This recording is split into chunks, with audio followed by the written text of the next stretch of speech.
경찰이 오늘 오전에 방조제 시신 훼손 사건의 수사 결과를 발표하고 검찰에 사건을 송치했습니다. 우발적 범행이었다는 조성호의 진술과 달리 경찰은 이번 사건을 미리 계획된 단독 범행으로 결론 내렸습니다. 취재기자 연결하겠습니다. 강희경 기자. 네, 사회부입니다. 어떤 근거로 경찰은 계획적인 범행이라고 결론을 내린 겁니까? 네, 조성호는 검거 직후 줄곧 우발적 범행이라고 진술해 왔는데요. 경찰은 조성호가 피해자의 생활 패턴을 고려해 범행을 계획하고 둔기를 미리 준비한 점 등을 토대로 계획적 범행이라고 결론 내렸습니다. 지난 4월 12일 조성호는 회사에서 미리 둔기를 가져와 냉장고 뒤에 숨겨놨는데요. 이후 24시간 교대 근무하는 피해자의 생활 패턴을 고려해 새벽 1시쯤 잠이 든 피해자의 머리를 둔기로 여러 차례 내리쳐 살해한 것으로 드러났습니다. 안산 단원경찰서 이재홍 서장의 말 직접 들어보겠습니다. 뒤늦게 기간 피해자가 잠이 들기를 기다렸다가 미처 정할 수 없는 상태에서 살해한 점에 비추어 피해자는 살해의 수단과 시기를 미리 계획했던 것으로 판단했습니다.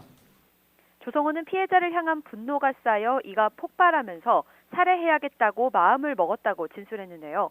평소 부모에 대해 모욕을 하자 분노가 쌓였고 범행 당일도 심한 욕설을 하자 이에 화가 나 준비한 망치로 범행을 저질렀다고 자백했습니다. 또 이후 피해자 시신을 이불에 싸서 화장실로 옮긴 뒤 의정부에 있는 본가에서 하룻밤을 자고 왔는데 다음 날 돌아와 보니 냄새가 심하게 나서 유기하게 됐다고 말한 것으로 드러났습니다. 네, 범행이 매우 끔찍해서 이 조성호가 과연 이 정상적인 사람인가 관심들이 많았는데요. 이 조성호에 대한 심리 분석 결과는 어떻게 나왔습니까? 네, 우선 조성호는 평균적인 사람의 지능 수준을 갖고 있긴 한 것으로 드러났습니다. 다만 현상을 자의적으로 해석하고 제한적인 내용에만 주목해 일반화하는 등 통찰력은 부족한 것으로 조사됐습니다.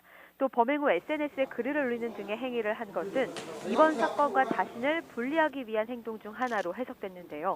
경찰은 이를 자기중심적 성향을 보이는 조성호의 특성 때문에 나타난 현상으로 분석했습니다.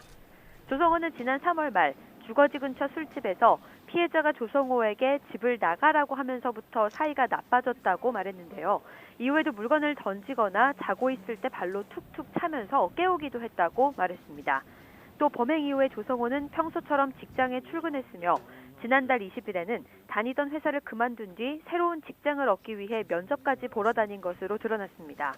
경찰은 조성호에게 살인, 사체 손괴와 유기 혐의를 적용했는데요. 범행에 가담한 공범은 확인할 수 없어서 조성호의 단독 범행이라고 결론 내리고 사건을 검찰에 송치했습니다. 지금까지 사회부에서 YTN 강희경입니다.